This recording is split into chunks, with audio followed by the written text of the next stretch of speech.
So I kept getting all these comments about Kent Carnivore. He made a video about you, he debunked you, what are you gonna do? I guess it's monkey bars at 3 p.m. The power is within us. We can make this better. Forget divide and conquer. Weather the storm together.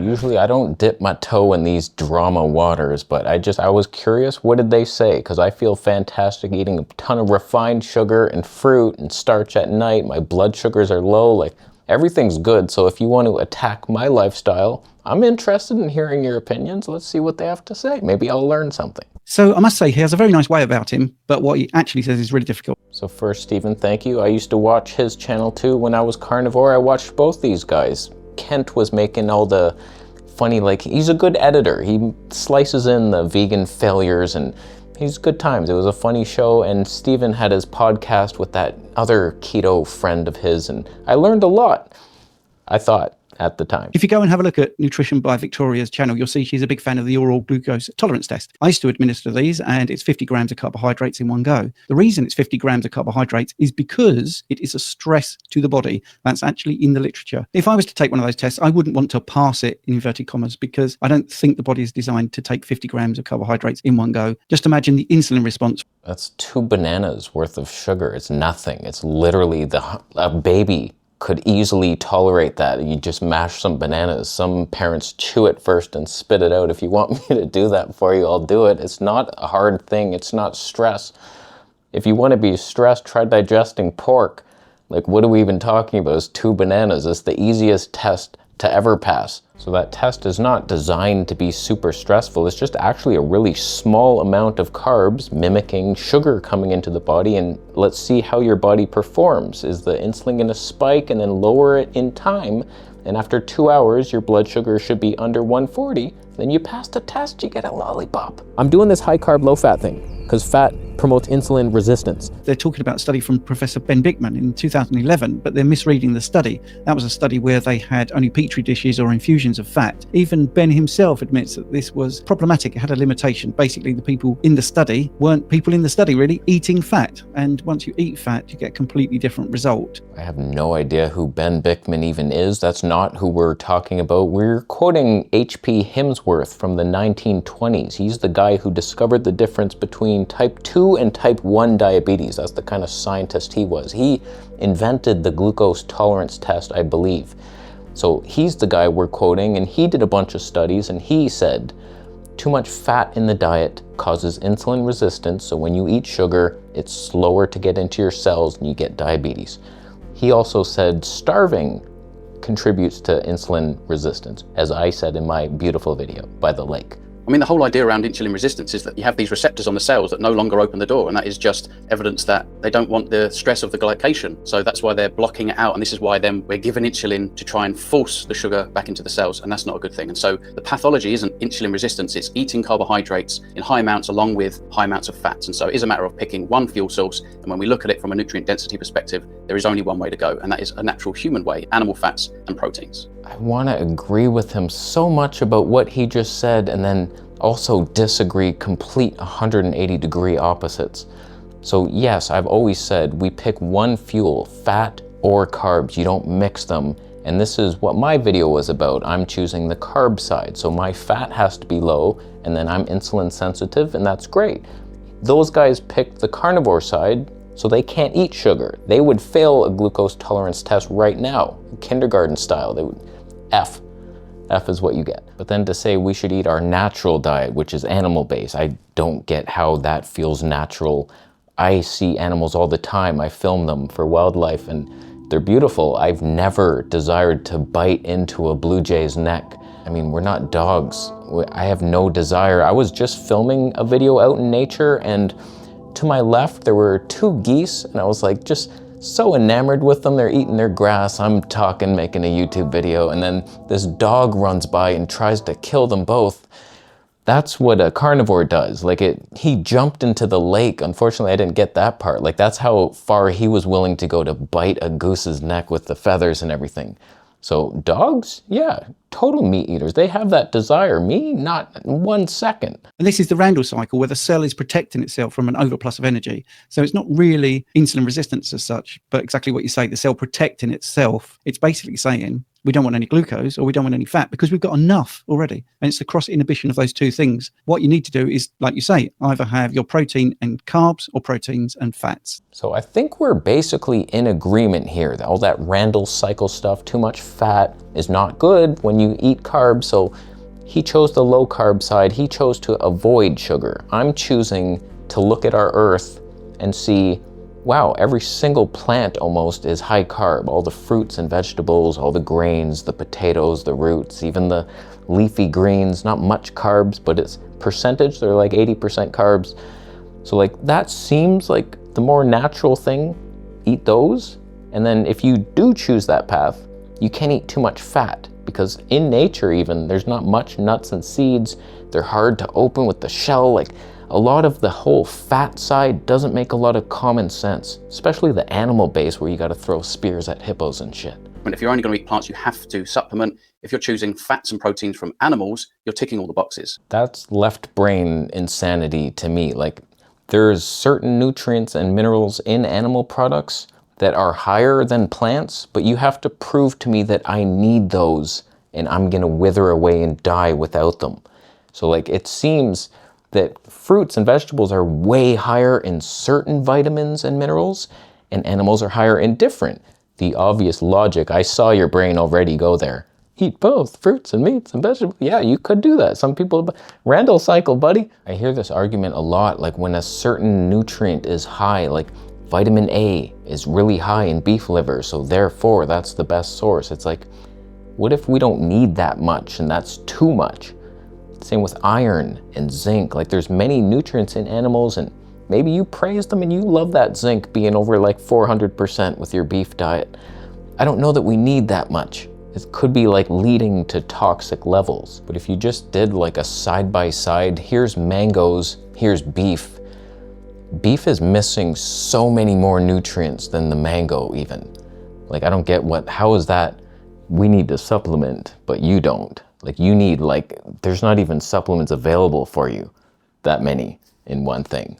It's called a multivitamin. Okay, they were just invented. Give me some break. What I didn't know was that fasting can also cause insulin resistance. That's a fallacy. How is it a fallacy? It's literally proven starvation causes insulin resistance.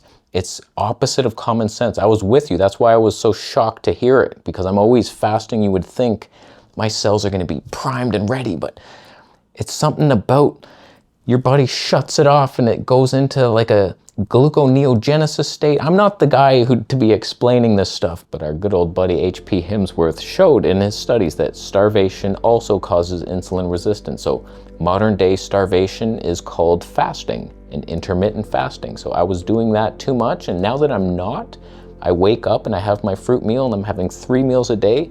I have way more energy and my blood sugar comes down quicker. The more sugar I eat, the better my blood sugar seems to be. One of the other things about the oral glucose tolerance test is I remember we'd have to instruct people to eat at least 150 grams of carbohydrates per day for several days prior to the test, and that they would have to be fasting for 10 to 16 hours beforehand. It's not a very reliable test, and what you're doing is you're prepping your body to be able to pass the test rather than prove that you're very healthy. I've never heard anybody suggest that you have to eat 150 grams of carbs leading up to the glucose tolerance test. Most people just do it. You go to the doctor, you're fasted, let's see if I can pass this test. A test both of you would fail right now if I gave it to you. Unlike me, today I had watermelon and I sprinkled literally a 1/4 cup of sugar onto it, and my blood sugar after 2 hours was 5.1. Probably lower than yours is right now with your meat, because you're gluconeogenesing up in the yin-yang on that. There's a little bit of misinformation when he talks about Harold Hemsworth. He isn't into starvation. That was Dr. Frederick Allen. Hemsworth was the guy that was able to determine that people had either type 1 or type 2 diabetes. Dr. Frederick Allen was an advocate of starving, and we're talking proper starving, not realizing, of course, that what he was actually doing was reducing carbohydrates to absolute zero. As soon as those people that were allegedly cured by starving, they went back to the old way of eating. Guess what happened? Again, I've never heard of that second guy. It's in H.P. Hemsworth's paper. He says starvation is something, maybe they talked and they worked it out and agreed that, oh yeah, too much fat causes insulin resistance, but also starvation. Wow, because we go into this fat mode, fat burning ketosis, I'm fasting, kind of similar to eating a high fat diet. That's why high-fat dieters love the fasting. They mimic each other. They're so similar. Is in the morning, our cortisol spikes to wake us up, and that's a good thing. Ideally, you would lower it immediately, and I didn't know this, but eating sugar immediately is what lowers the cortisol. I don't think he's really making any joined up thinking here, because cortisol is trying to raise your blood glucose just to get all the nutrients to your body to wake you up and get you moving for the day. So like your body spikes the cortisol to help you hunt for sugar. When you put sugar into your body is really smart. The cortisol will detect this extra sugar in your blood and immediately lower because it's done its job. That's the only reason it lowers. That's why we're doing it. We're eating sugar to lower the cortisol, exactly like he explained. Cortisol raises in the morning to raise your blood sugar because it wants sugar, because we operate on sugar. So when you give it sugar, the body's like, okay, we can stop producing this cortisol. Thank you for the sugar. We'll just use that instead. That's why I think this is such a great protocol where you're eating sugar all day long. You're giving the body what it wants, and then it no longer has to rely on the backup plan, which is your hormones, cortisol and adrenaline, to just spunk you out of bed. Instead, you're just eating normal food, fruits, vegetables, refined sugar, of course, rice with jam and maple syrup. This is good. Like, this is exactly what we're trying to do. The cortisol awakening response is part of a natural cycle. It's not an issue that we need to address by consuming loads of sugar. Cortisol is simply necessary for metabolic homeostasis. That's a fancy way of saying absolutely nothing. Cortisol wants me to get sugar. I'm going to listen to my hormone master and give it some, and then it will go away until later on in the afternoon when it asks me again, and then we'll be friends for a while. So when we look at the 3 macronutrients, it's the fat that has the least effect on insulin, then protein, and you'd have to have a fairly large amount of protein in one bolus to have a kind of insulin bump, and then of course it's carbohydrates where we get these classic spikes. And that's why there's 2 camps. People who don't want to raise insulin much, they eat a ton of fat, which doesn't raise insulin because there's no sugar, there's no need. But that diet, you can't eat too much protein. As he said, it'll spike your sugar, so that leaves you with like a pool of lard. There's not a ton that you can even eat that makes sense. It's queasy, it's gross, whereas sugar, sweet. Babies like it. So when we're talking about blood glucose, many people want it to be under 100 milligrams per deciliter, and they say the ideal is around 80 milligrams per deciliter. Well, what is that in actual sugar? A quarter of a teaspoon difference in 5 liters of blood. People often bring up that we only have 1 teaspoon of sugar in our blood at any given time, but the way I look at it, it's a fountain. It's always a teaspoon. It's always a full teaspoon, and then your body's just constantly drip feeding that. Here's some more, never let that drop below. Even if you eat nothing, the body will turn your muscles into sugar just to keep that teaspoon at all times. So it's not just like 1 teaspoon for the day, it's a constant flood of replenishing teaspoons over and over again, using up most of it. It's like a teaspoon every half a minute. For those of you that don't know, there was a chap called John Hickson, and he was director of the Sugar Research Foundation, and he was the chap that authorized the payment of 2 Harvard researchers, equivalent of $50,000 in today's money, to make sure that fat was implicated as the problem and not sugar. He would love these people on the internet telling you to eat bucket loads of sugar. And I'm sure the meat and dairy industry have never tried to gain traction with the crowd when paying off politicians. That's never happened. It's only sugar.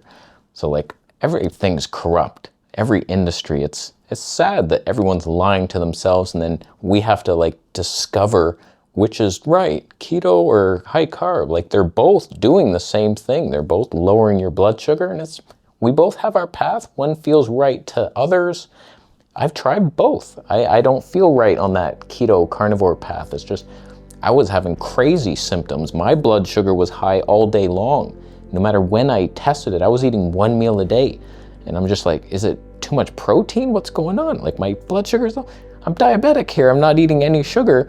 So I started lowering the protein and upping the fat so much to where I was nauseated. And I'm like, this isn't working for me anymore. So like, it's a weird diet, man. It's a fad. I'm on a fad. Let's just high five, fat it up, man. So that is my response. I seem to have the best insulin sensitivity eating tons of sugar, very low fat. That seems to work for me. Maybe you're very different. Takes a little bit of time to build up the sugar muscles, and you're good to go. So thank you, gents. On with you. Enjoy your pork. Sugar good? Fat? Just let me know. Just thumb it up. Thumb it up. You could actually thumb it down at this point, but it's likely because there's too much sugar in pork for you, because the animal might have nibbled on a piece of grass. So you have to ferment the pork in a penguin's stomach. That is the most natural human diet. Fermented pig intestines in a penguin's stomach, buried underground for 6 weeks, obviously. Try eating it at 5. It's not ready. You do know that, right? I'll leave after Bitcoin gets donated in my favor. And subscribe for more videos next.